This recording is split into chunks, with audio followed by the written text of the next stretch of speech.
Доброго здоровья всем многоуважаемым подписчикам канала, друзьям и просто гостям, которые зашли и еще не подписались.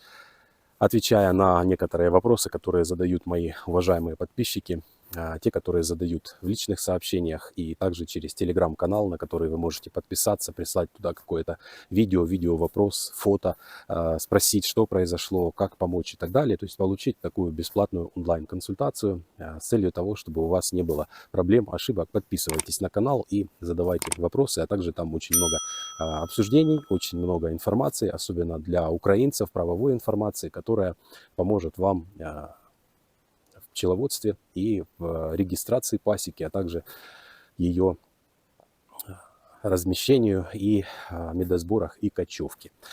Друзья мои, вопрос в следующем. Куда ориентировать литок в пространстве, в какую сторону света? Север, там, юг, восток, запад? И насколько эффективно это влияет на медосбор и так далее, и так далее. Повторюсь, в прошлом видео я говорил, что у меня было очень много переездов, очень много различных перестановок, и я эту информацию говорю не из книг, где я прочел и просто вам выдаю, транслирую, передаю вам. Нет, друзья, эта информация основана на моем многообразном опыте, который...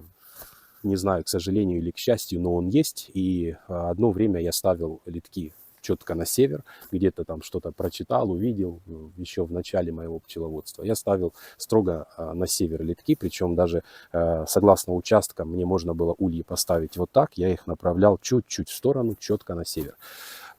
Честно, я уже не помню даже, какая информация у меня тогда была в голове, где я там что прочел. Литература в основном говорит о том, что преимущественное направление это юг, юго-восток, восток, потому что объяснение там одно. Пчелы раньше просыпаются, раньше начинают летать на медоносы, больше приносят меда.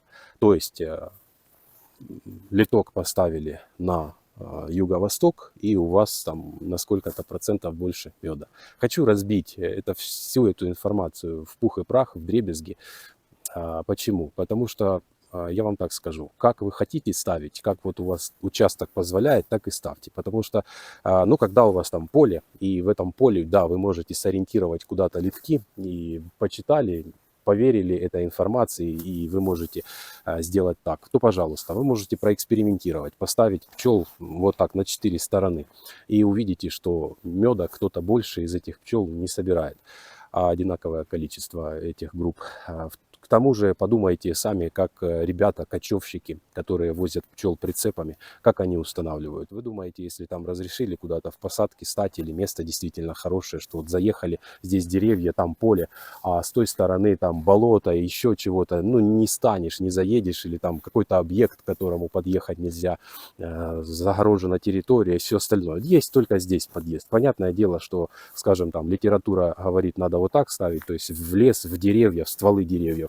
А поле говорит, я вот оно, сюда. Поэтому вы ставите в обратную сторону. Но это уже как бы так на пальцах. А если говорить о том, что рано встают, ну, смотрите, друзья мои, местность любая, это если вот мы в руки глобус возьмем, посветим на него фонариком и будем там изучать на уроках географии, как солнце встает и освещает лучами земную поверхность. Когда мы находимся непосредственно на этой земле, она имеет настолько много различных рельефов, изгибов, возвышенностей и так далее, что когда солнце где-то на востоке встает, то мы не сразу видим линию горизонта, как и пчелы, собственно говоря. Но светлеет гораздо раньше, чем солнце даже появится над горизонтом. Если мы откроем обычный календарь ежедневный, где написано, что, скажем, там солнце восходит в 7:31 сегодня, то мы знаем, что светлеет еще в 6 часов.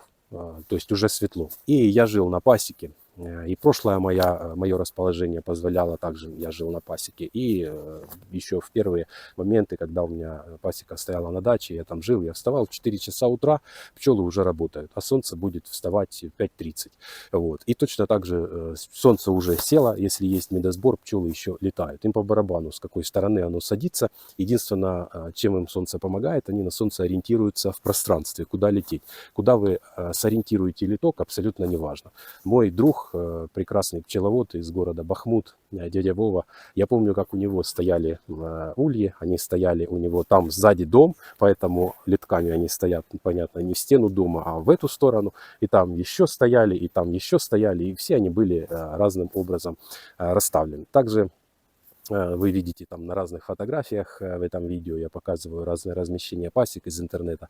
Вот, кто-то буквой П ставит, кто-то зигзагом, у кого-то они полумесяцем стоят. Все это абсолютно не важно. Самое главное, чтобы был медосбор. И если мы говорим о том, чтобы прям вот они раньше встали и позже залетели пчелы, тогда у нас будет больше меда. А здесь должно работать одно самое главное правило. Этот медонос, у которого мы будем засекать принесенные граммы, килограммы в день, он должен выделять круглосуточно. Назовите мне медонос в современном мире, в Украине, который выделяет с утра и до ночи, независимо от прохлады ночной или дневного зноя. Как правило, пчелы летают активно утром, после того, как нектар собрался с ночи, если она была теплой, да, что касается в том числе акации и подсолнуха.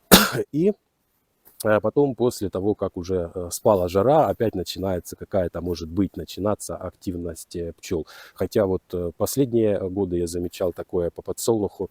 На рапсе летают целый день, а на подсолнухе с утра полетели, все выгребли, и потом просто там нечего брать, снижается интенсивность лета, и даже вечером они туда не летят, ждут утро. А если есть медосбор и пчелы знают, что там есть нектар, то они ждут, как только рассветет и вылетают. У меня даже на лампочку, когда включаешь лампу на веранде, там где-то на доме, они вылетают, летят на лампу, потому что когда есть медосбор, они пытаются как можно скорее вылететь из улья. Только посерело, независимо с какой стороны восходит солнце, и полетели. Поэтому не заморачивайтесь с этими литературными рекомендациями, которые не знаю, на каких строились опытах, информации базировались, где там что замеряли, я не интересовался. Знаю, что многие могут меня за это кинуть камень, что типа да вот там ученые проводили.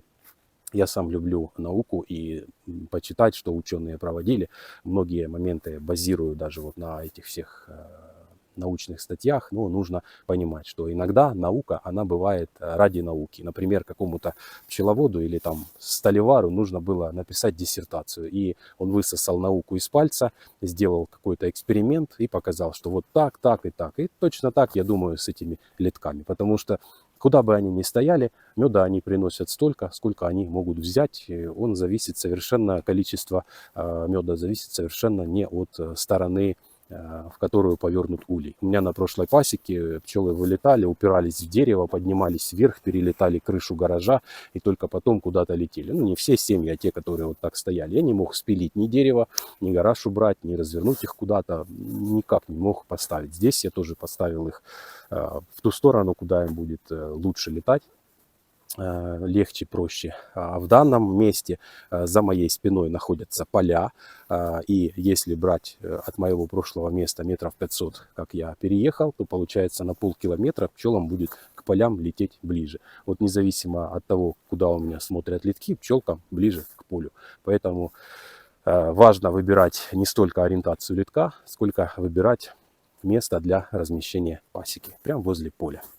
Всем удачи, всем пока. Спасибо за внимание.